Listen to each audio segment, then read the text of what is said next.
power of our military or the size of our economy. Our pride is based on a very simple premise, summed up in a declaration made over 200 years ago. We hold these truths to be self-evident, that all men are created equal, that they are endowed by their Creator with certain inalienable rights, that among these are life, liberty, and the pursuit of happiness.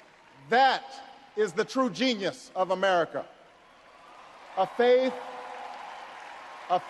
in simple dreams, an insistence on small miracles, that we can tuck in our children at night and know that they are fed and clothed and safe from harm, that we can say what we think, write what we think without hearing a sudden knock on the door, that we can have an idea and start our own business without paying a bribe, that we can participate in the political process without fear of retribution, and that our votes will be counted, at least most of the time.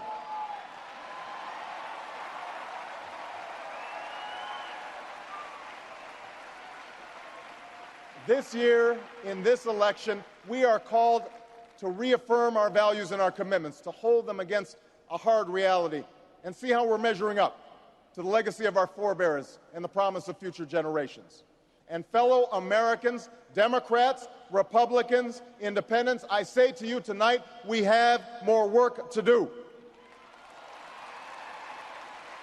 More work to do for the workers I met in Galesburg, Illinois, who are losing their union jobs at the Maytag plant that's moving to Mexico, and now are having to compete with their own children for jobs that pay $7 an hour.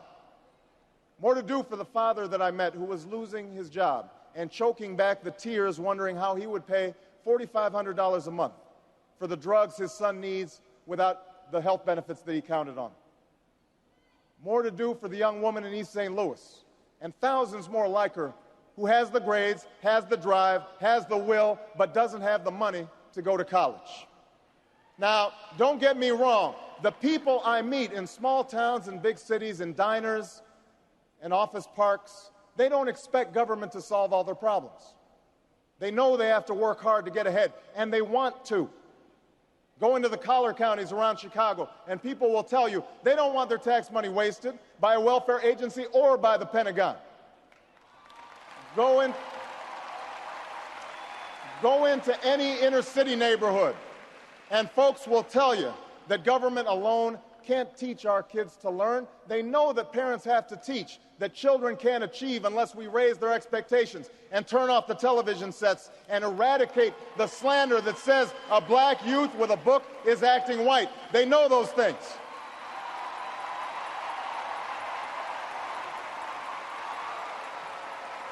People don't expect government to solve all their problems.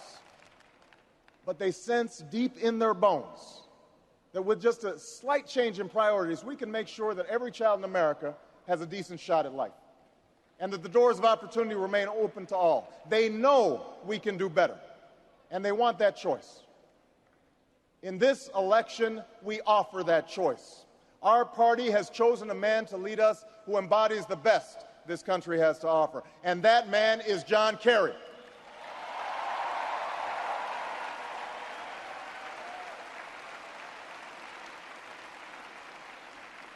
John Kerry understands the ideals of community, faith, and service because they've defined his life.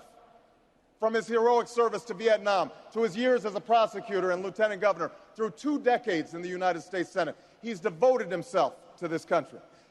Again and again, we've seen him make tough choices when easier ones were available. His values and his record affirm what is best in us. John Kerry believes in an America where hard work is rewarded. So instead of offering tax breaks to companies shipping jobs overseas, he offers them to companies creating jobs here at home. John Kerry believes in an America where all Americans can afford the same health coverage our politicians in Washington have for themselves. John Kerry believes in energy independence, so we aren't held hostage to the profits of oil companies or the sabotage of foreign oil fields. John Kerry believes in the constitutional freedoms that have made our country the envy of the world, and he will never sacrifice our basic liberties nor use faith as a wedge to divide us.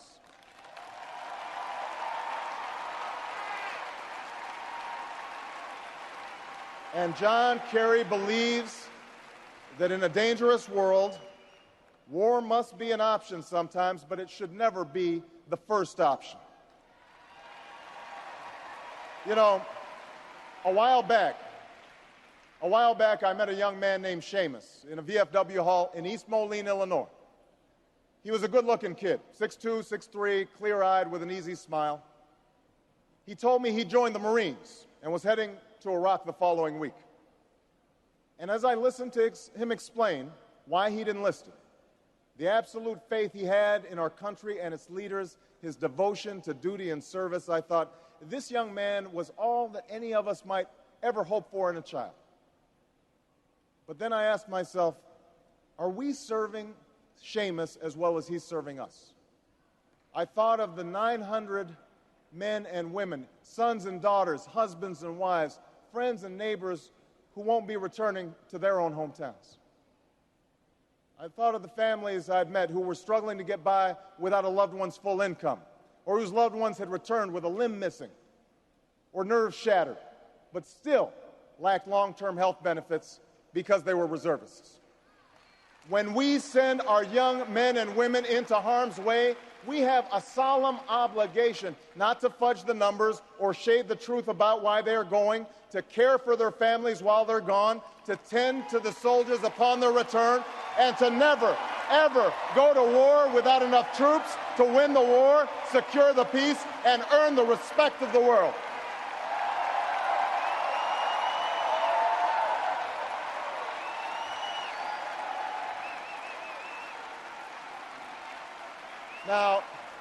Now let me be clear. Let me be clear. We have real enemies in the world. These enemies must be found, they must be pursued, and they must be defeated. John Kerry knows this. And just as Lieutenant Kerry did not hesitate to risk his life to protect the men who served with him in Vietnam, President Kerry will not hesitate one moment to use our military might to keep America safe and secure. John Kerry believes in America, and he knows that it's not enough for just some of us to prosper. For alongside our famous individualism, there's another ingredient in the American saga, a belief that we're all connected as one people. If there is a child on the south side of Chicago who can't read, that matters to me even if it's not my child. If there's a senior citizen somewhere who can't pay for their prescription drugs and having to choose between medicine and the rent, that makes my life poorer even if it's not my grandparent. If there's an Arab American family being rounded up without benefit of an attorney or due process, that threatens my civil liberties.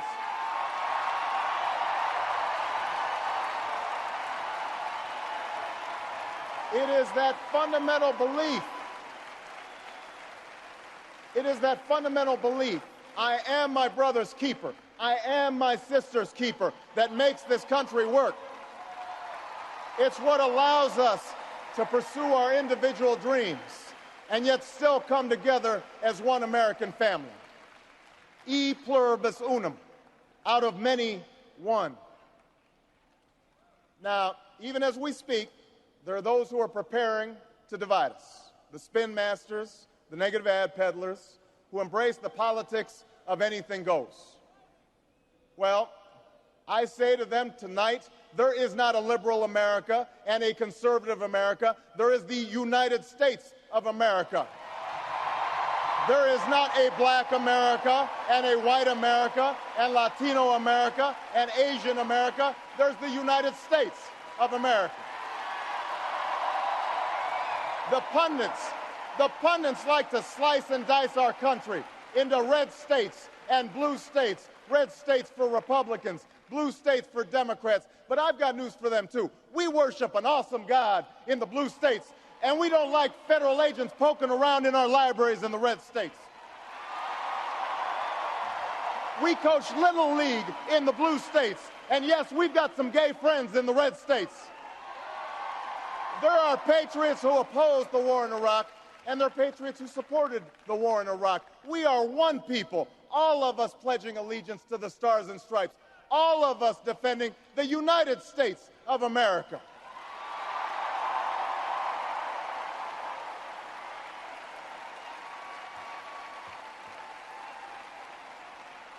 In the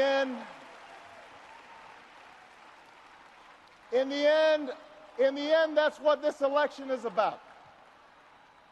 Do we participate in a politics of cynicism, or do we participate in a politics of hope? John Kerry calls on us to hope. John Edwards calls on us to hope. I'm not talking about blind optimism here, the almost willful ignorance that thinks unemployment will go away if we just don't think about it, or healthcare crisis will solve itself if we just ignore it. That's not what I'm talking about. I'm talking about something more substantial.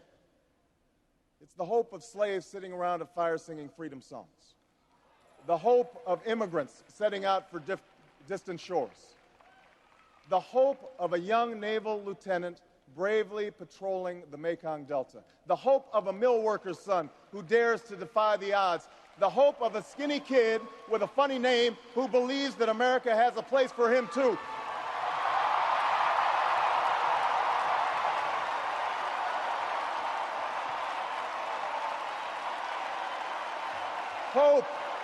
Hope in the face of difficulty, hope in the face of uncertainty, the audacity of hope. In the end, that is God's greatest gift to us, the bedrock of this nation, a belief in things not seen, a belief that there are better days ahead. I believe that we can give our middle class relief and provide working families with a road to opportunity. I believe we can provide jobs to the jobless, homes to the homeless, and reclaim young people in cities across America from violence and despair. I believe that we have a righteous wind at our backs, and that as we stand on the crossroads of history, we can make the right choices and meet the challenges that face us.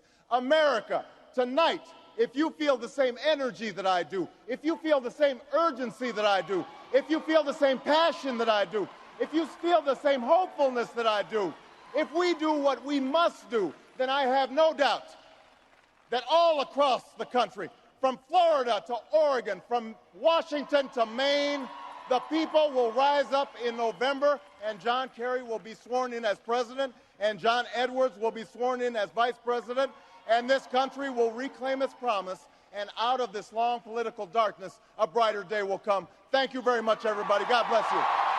Thank you.